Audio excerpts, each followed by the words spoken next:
पारस जी का लंबा राजनीतिक कार्यकाल रहा है। कोई भी किसी भी गठबंधन का अंग बने तो फायदा तो सभी को होगा। अच्छा, ये सब नेतृत्व का फैसला होता है, कब कहाँ क्या कैसी चीज़ें होंगी, आपसे कुछ छुपा होगा। तो अभी दही चूरा पे गए थे तो उस वक्त वो मिलना चाहते थे, तो राष्ट्रीय अध्यक्ष जी ने कहा ये मिल लीजिएगा। तो एक सामान्य शिष्टाचार मुलाकात, दर्पण के सामने खड़ा होकर देखे वो किसका बेटा है।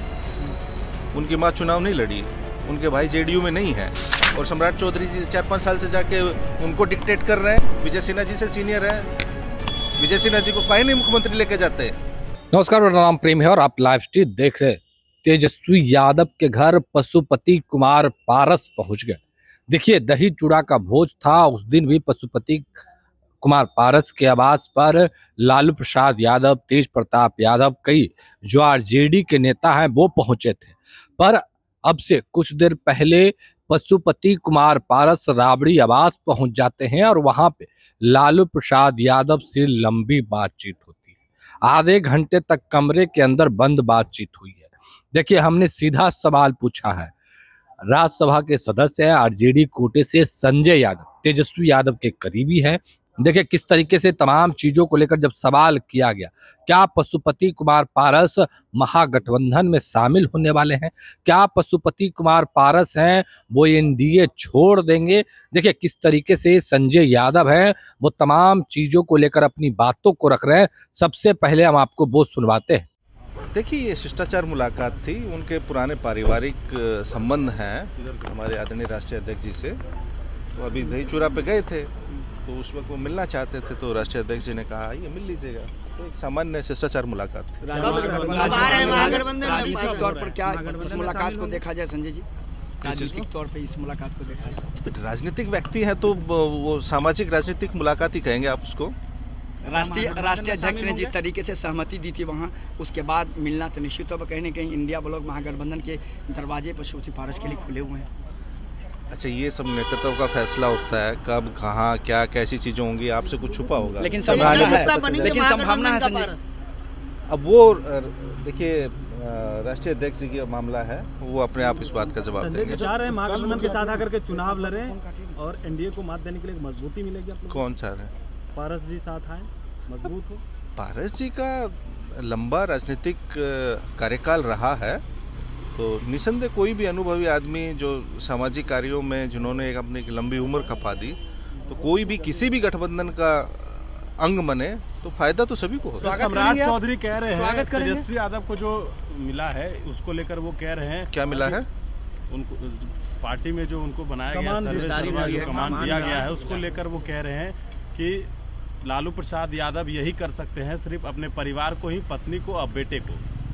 सम्राट चौधरी दर्पण के सामने खड़ा होकर देखे वो किसका बेटा है।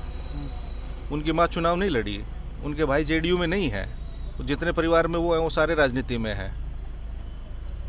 और रही बात तेजस्वी यादव की, वो तेजस्वी यादव से अपनी कहाँ तुलना करते हैं। 2020 में तेजस्वी यादव जी ने अकेले अपने दम पे भारतीय जनता पार्टी, जनता दल यूनाइटेड, उसके और दूसरे सहयोगी 2 और थे, इसके अलावा इनकी सारी एजेंसियां, मीडिया, उनके खिलाफ अकेले 31 साल के युवा ने लड़ाई लड़ी थी और राष्ट्रीय जनता दल सबसे बड़ी पार्टी बनी थी।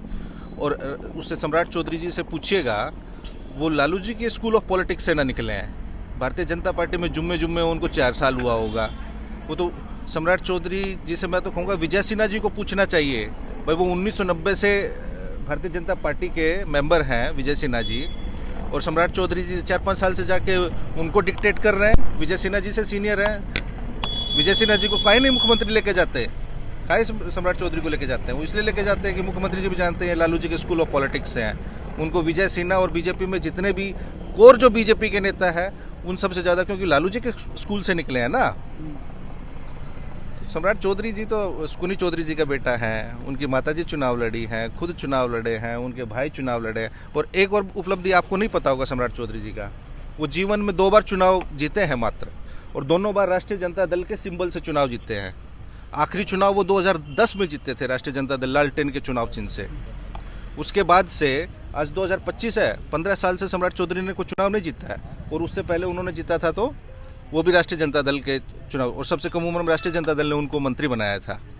राहुल गांधी को लेकर तो राष्ट्रीय जनता दल की उपलब्धियों का वो बखान करें, क्योंकि उनको जीवन में जो कुछ मिला है वो आदरणीय लालू प्रसाद जी और राष्ट्रीय जनता दल की वजह से ही मिला है, भारतीय जनता पार्टी की वजह से नहीं मिला उनको। राहुल गांधी के मिलने पर कह रहे हैं कि उनकी मानसिक स्थिति खराब हो गई है। जब लालू यादव से वो मुलाकात करने पहुंचे, इसको लेकर वो कह रहे हैं।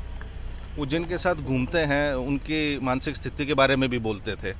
आपकी आर्काइव में होगा, सम्राट चौधरी जी माननीय मुख्यमंत्री नीतीश कुमार जी के बारे में क्या क्या बोलते थे कि मानसिक रूप से ये अस्वस्थ हैं, इनका मानसिक संतुलन बिगड़ गया है। उनको उन्हीं का वीडियो ना आप दिखा दीजिए, हमसे क्या पूछ रहे हैं, वो तो सबके बारे में बोलते हैं। नीतीश जी के दिल में आरजेडी है, इसीलिए सम्राट चौधरी को लेकर घुमाते हैं। अब वो नीतीश जी से पूछिएगा ना, सब तो मैंने वही कहा ना, आप किसी भी पार्टी का प्रदेश अध्यक्ष हो, वो सब लालू स्कूल ऑफ पॉलिटिक्स के स्टूडेंट हैं, किसी पार्टी का। उमेश कुशवाहा कहाँ से गए हैं? इससे पहले सम्राट चौधरी प्रदेश अध्यक्ष से कहाँ से गए हैं? कांग्रेस के जो प्रदेश अध्यक्ष अखिलेश जी कहाँ से गए हैं? बिहार में लालू जी के नाम के बिना किसी का गुजारा नहीं होता, किसी दल का भी, किसी व्यक्ति का भी। एक आखिरी सवाल लेंगे, क्या पशुपति कुमार पारस जी को आप महागठबंधन में शामिल करेंगे अगर आते हैं तो? मैंने कहा ना, वो राष्ट्रीय अध्यक्ष जी का फैसला है। संजय जी, आप स्वागत करने के लिए तैयार हैं? हम क्या, वो राष्ट्रीय अध्यक्ष जी का है, हम तो एक मामूली से सांसद है पार्टी के भाई। तो अभी आप संजय यादव को सुन रहे थे, तमाम चीजों को लेकर क्या कुछ कहा उन्होंने आपने सुना है। देखिए, राहुल गांधी भी बिहार आए थे, चर्चाएं काफी हो रही थी, पर जब पशुपति कुमार पारस हैं वो लालू प्रसाद यादव के घर पहुंच जाते हैं, तमाम चीजों को लेकर सवाल पूछा जाता है, तो किस तरीके से जवाब दे रहे थे वो तमाम बयान आपने सुना है। अब देखने वाली बात होती है कि आगे क्या कुछ होता है। देखिए, एक ओर पशुपति कुमार पारस है तो दूसरी ओर चिराग पासवान है। चिराग पासवान लगातार एनडीए के साथ है, चिराग पासवान के 5 सांसद हैं, तो पशुपति कुमार पारस को लोकसभा चुनाव के दौरान बड़ा झटका लगा था। उनको 21 सीट चुनाव लड़ने के लिए नहीं दिया गया। उस दौरान से ही पशुपति कुमार पारस नाराज दिख रहे थे, पर अब पशुपति कुमार पारस की जो नाराजगी है वो लग रहा है महागठबंधन से दूर होगी। क्या पशुपति कुमार पारस महागठबंधन में शामिल होंगे, लालू प्रसाद यादव के साथ चले जाएंगे, ये सवाल लगातार खड़े हो रहे। पर संजय यादव क्या कुछ करते वो तमाम बयानों को हमने आपको सुनवाया है। फिलहाल के इतना ही, बने रहे लाइव से। धन्यवाद। पारस जी का लंबा राजनीतिक कार्यकाल रहा है, कोई भी किसी भी गठबंधन का अंग बने तो फायदा तो सभी को होगा। अच्छा, ये सब नेतृत्व का फैसला होता है, कब कहाँ क्या कैसी चीज़ें होंगी, आपसे कुछ छुपा होगा। तो अभी दही चूरा पे गए थे तो उस वक्त वो मिलना चाहते थे, तो राष्ट्रीय अध्यक्ष जी ने कहा ये मिल लीजिएगा। तो एक सामान्य शिष्टाचार मुलाकात, दर्पण के सामने खड़ा होकर देखे वो किसका बेटा है। उनकी माँ चुनाव नहीं लड़ी, उनके भाई जेडीयू में नहीं है, और सम्राट चौधरी जी 4-5 साल से जाके उनको डिक्टेट कर रहे हैं। विजय सिन्हा जी से सीनियर है, विजय सिन्हा जी को काहे नहीं मुख्यमंत्री लेके जाते।